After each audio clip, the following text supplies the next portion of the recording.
I had been counting down the days like a teenager waiting for a concert. After weeks of cooking dinners that went cold and folding endless piles of laundry, I was desperate for a night that belonged just to me.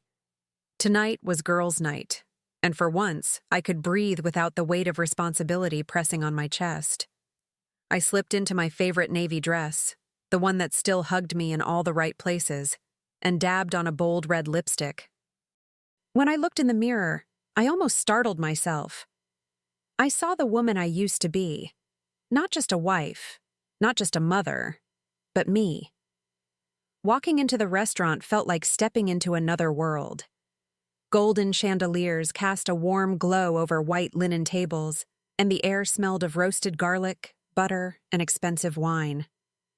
I felt a spark of excitement, like maybe tonight could remind me what it felt like to laugh without watching the clock. My heels clicked confidently against the floor as I scanned the room. In the corner, I spotted the table my friends had reserved. For the first time in a long time, I felt a flutter of lightness inside me. But then, something, or rather, someone, caught my eye. Across the room in the soft flicker of candlelight sat James. My James. At first, I thought it was a coincidence, maybe even a sweet surprise. But then I saw her. A woman with hair like spun gold, young enough to be our daughter's friend, leaning in close as his hand brushed hers. My smile collapsed.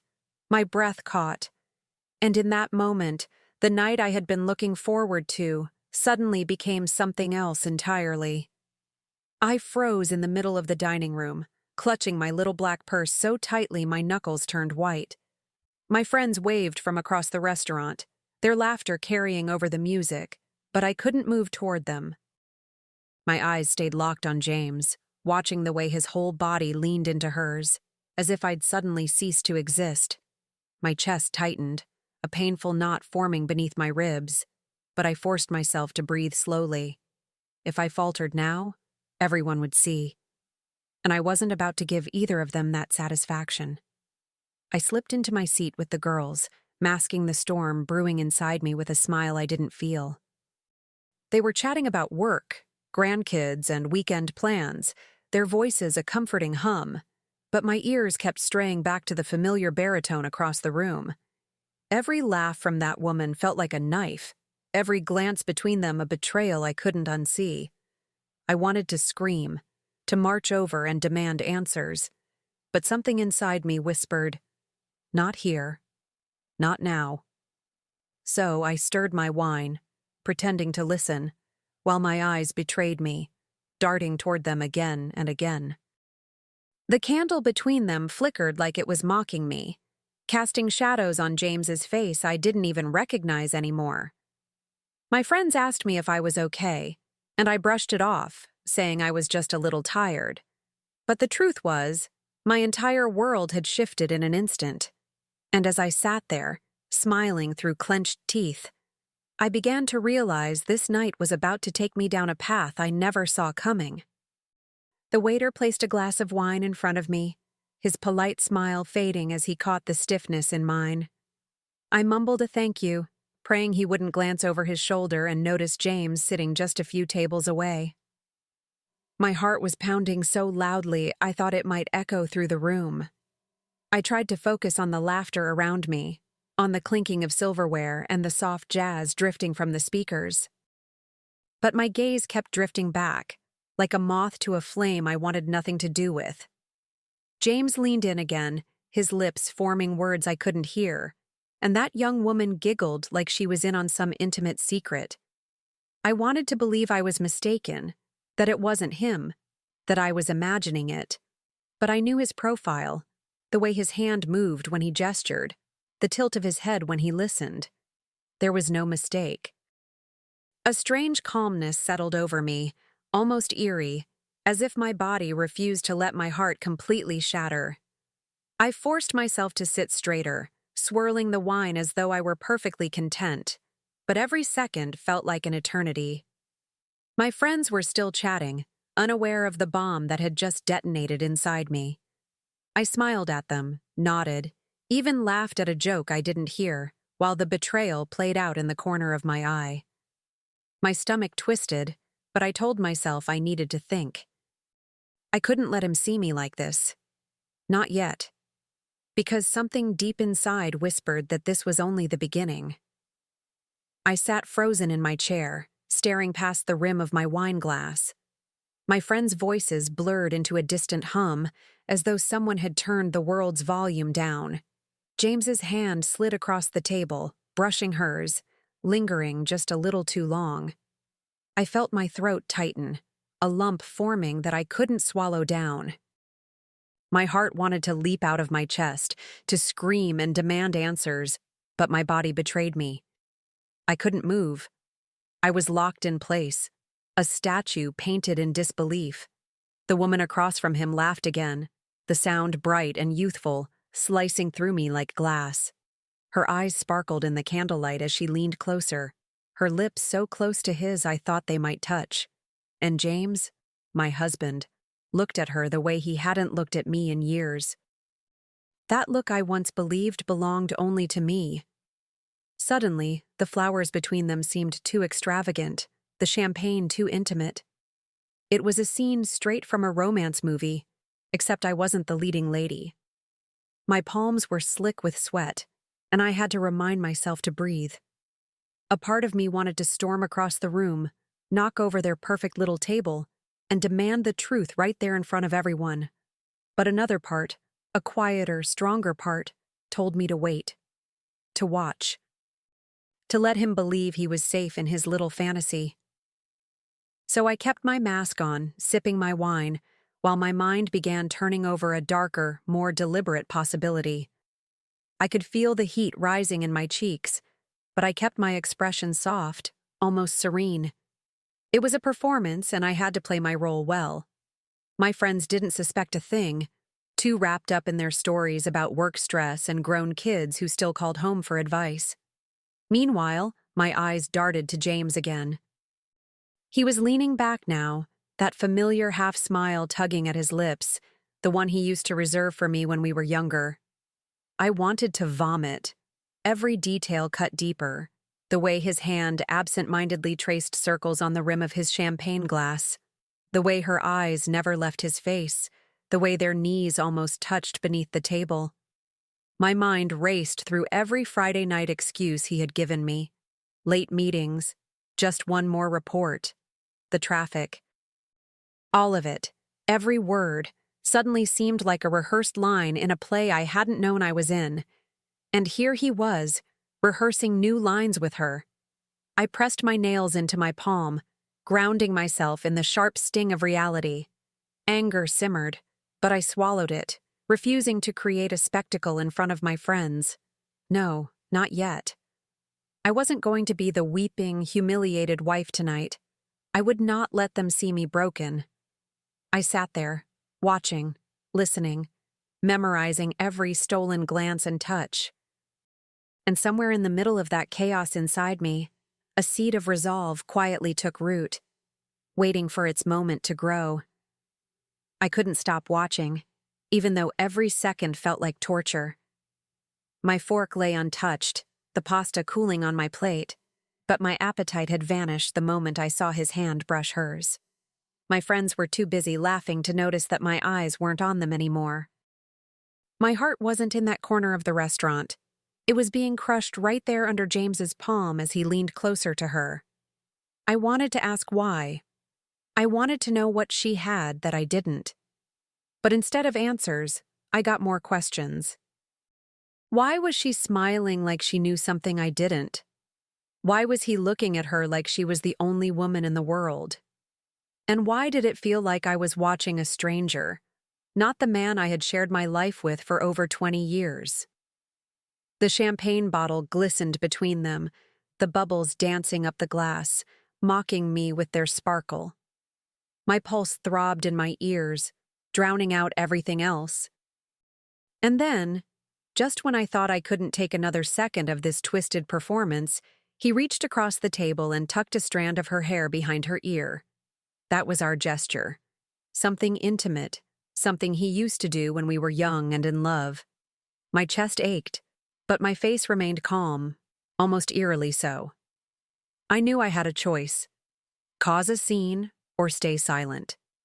And in that silence, I realized something powerful. A plan was already beginning to form. I pushed my chair back quietly, the scrape of wood against marble masked by the restaurant's chatter. My friends barely noticed as I excused myself, muttering something about needing some air. My legs felt like they belonged to someone else, stiff and heavy, but they carried me toward the exit anyway. Just before slipping out, I pulled out my phone, the screen glowing in my trembling hands. I aimed the camera across the room, my heart hammering, and snapped a photo. The click was silent, but in my ears it thundered. I stood there for a moment, hidden behind a column, snapping one photo after another.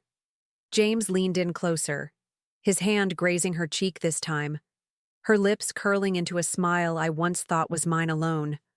My chest ached, but my fingers stayed steady on the screen. Every image felt like another nail in the coffin of our marriage, but strangely, I wasn't crying. Not a single tear. My face was calm, my body controlled, even as the betrayal screamed in my veins. When I finally walked out into the night, the cool air hit me like a slap. I should have felt shattered, but instead I felt sharp, awake in a way I hadn't in years. James thought he was clever, thought he had fooled me with his late nights at work, but now I held something he didn't know about: evidence, proof, power. And as I tucked my phone into my purse, one thought pulsed louder than my broken heart. What would I do with it? That night, James came home close to midnight, just like he always did on Fridays. I was sitting up in bed with a glass of water on my nightstand, pretending to read. He walked in smelling faintly of cologne I didn't recognize, the scent clinging to him like a guilty whisper. "Long meeting," he muttered, dropping his jacket carelessly over a chair. I glanced at the phone in my hand, its screen dark now, hiding the photos that could shatter his lies. My lips curled into a smile. Small, controlled, deliberate. I nodded and closed my book, as if his excuse was enough to satisfy me. My heart was still beating hard, but I forced my voice to sound casual. "Long day, huh?" I said, pulling the blanket up to my chest. He seemed relieved, as if my acceptance freed him from suspicion. If only he knew. I lay there in the dark after he fell asleep, staring at the ceiling, every quiet snore from him a reminder of the show he had put on just hours earlier. By morning, the decision had already crystallized inside me. I wasn't going to scream or beg, and I certainly wasn't going to fight for scraps of his attention. No, I had something far stronger on my side, the no infidelity clause I had insisted on before we ever said, "I do." I reached for my phone, scrolling through my contacts until I found the number that would change everything. My lawyer picked up on the second ring, and that was when I whispered the first words of my plan. I spoke softly, almost as if I were sharing a secret, not dismantling a marriage. My lawyer listened in silence, only interrupting to ask for dates, times, proof. With every photo I sent, I felt a little more of my pain shift into something sharper, something like purpose.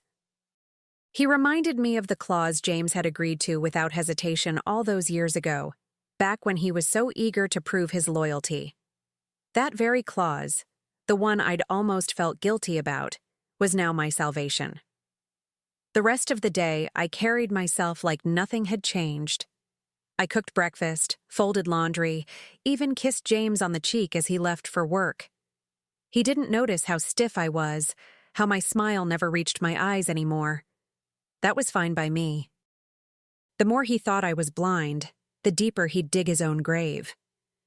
I replayed the images in my mind, each frame of his betrayal hardening my resolve. The time for tears was over. By Sunday, the plan was set. I had the photos printed, sealed in an envelope that now felt heavier than bricks. I tucked it into my purse, running my fingers over the crisp edges, feeling the power surge through me like a secret weapon. My friends thought I was brave for keeping quiet on Friday night. Little did they know, I was saving the moment for something far more devastating. And when Sunday dinner came, I would finally make him choke on his lies.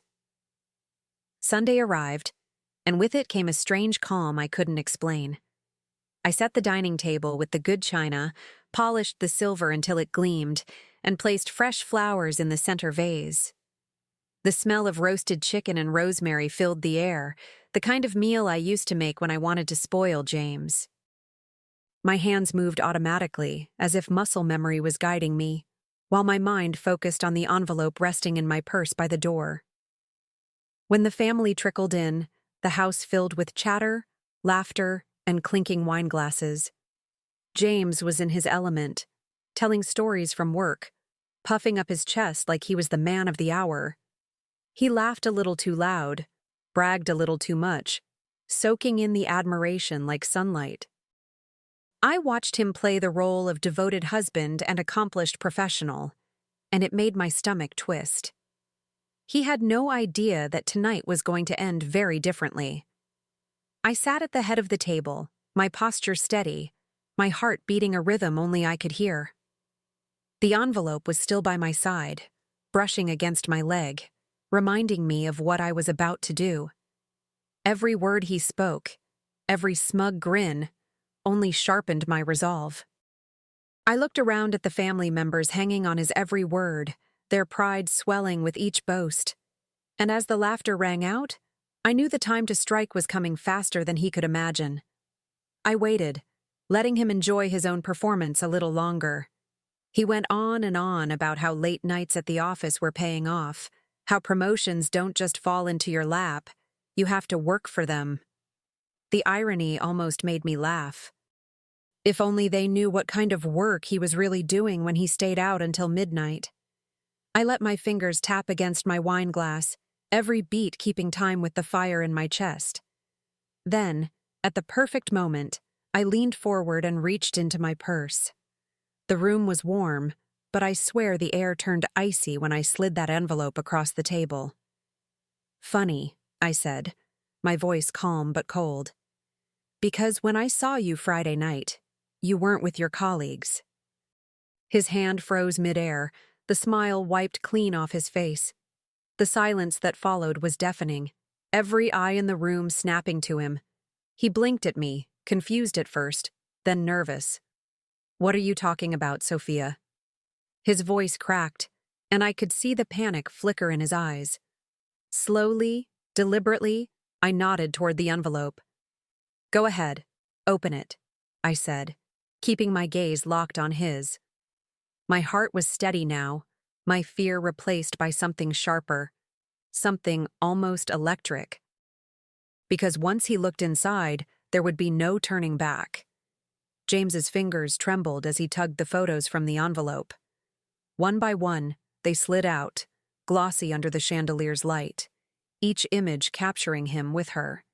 His face drained of color, and for a moment, I thought he might faint right there in front of his parents. The woman sitting next to him, my mother-in-law, leaned in and gasped. I could feel every eye in the room shift back and forth between us like a tennis match. He opened his mouth, scrambling for words, but I didn't give him the chance. "You said you were working late," I said, my voice calm, sharp enough to cut glass. He started to stammer, something about a client, about misunderstandings, about me getting it all wrong. But his hands betrayed him. They shook, clutching the pictures as though they burned. I didn't need his explanations. I had heard enough excuses to last me a lifetime. I pushed my chair back, my heart steady, my voice firm. "Save your lies, James. You'll need your energy for packing your things." His fork clattered to the plate, and the room filled with shocked silence, my family watching in disbelief. For the first time in years, I felt taller, stronger, untouchable. He had written his own downfall. I was just turning the page. And as his eyes filled with dread, I knew this was only the beginning of the real ending. The papers were ready days before Sunday, and I handed them to him with a steady hand. I didn't need to shout or throw a fit. His own shame did the work for me. My lawyer had confirmed it. That little clause James had brushed off as romantic nonsense now sealed his fate. The house, the savings, even the vacation home he flaunted to impress his mistress, all of it was mine. The silence around the dinner table was deafening, but I felt an odd relief in it. James tried to speak, his lips parting with desperate apologies, but I raised my hand. "Don't," I whispered, my voice sharper than any scream could be. His shoulders sagged as if I had drained the air right out of him. My friends sat frozen, my in-laws' eyes narrowed with quiet fury. For once, I wasn't the one shrinking. I wasn't the one being diminished. I was the woman in control. Days later, the locks were changed, his belongings gone from the closet like they had never existed. Word traveled fast, faster than I expected. The whispers followed him to work, to his so-called promotions, and soon the woman with the golden hair was nowhere to be found. She had wanted the shine, not the man. And as for me, I had something better than revenge. I had freedom. But that wasn't the end of the story, not by a long shot. I poured myself a glass of wine in the quiet of my kitchen and looked around. Everything felt different now. The same walls, the same furniture. But without his presence, it was as though the house could finally breathe again. I wasn't walking on eggshells anymore, wondering what mood James would bring home at midnight. For the first time in years, peace lingered in the silence. I could almost taste it, sweeter than any dessert on that restaurant table. But don't mistake my calm for weakness. I wasn't done. He thought losing me was the only price he'd pay, but he had underestimated just how deeply his betrayal had cut. I wanted him to feel the sting of consequences, not just the ache of absence. So while he packed his things into boxes, I was making calls, meeting with advisors, and putting every part of our agreement into motion. Every detail was another thread in the web I was quietly spinning. The day the settlement was finalized, I watched him walk away from the courthouse with nothing but a suitcase and his regrets. No house, no savings, not even the car he drove her around in. He glanced back at me once, his eyes empty, and I felt nothing. Not rage, not sadness, just clarity. My friends kept asking me what I'd do next, now that I was free. And as I looked at that signed decree in my hands, I realized I had one more move to make. A few months later, I found myself back at that same restaurant, the one where my world had cracked open. Only this time, I wasn't walking in with my heart fluttering for James. I was with my girlfriends, the ones who had unknowingly shielded me that night with their laughter and chatter. I wore that same navy dress, but now it wasn't about clinging to the past. It was about owning who I was, scars and all, and walking in with my head held high. We were seated at a table by the window, the very spot where I had once watched James lean in toward her. The irony wasn't lost on me. I ordered champagne, not to toast him, but to celebrate myself. My friends raised their glasses, their smiles genuine, their love unconditional.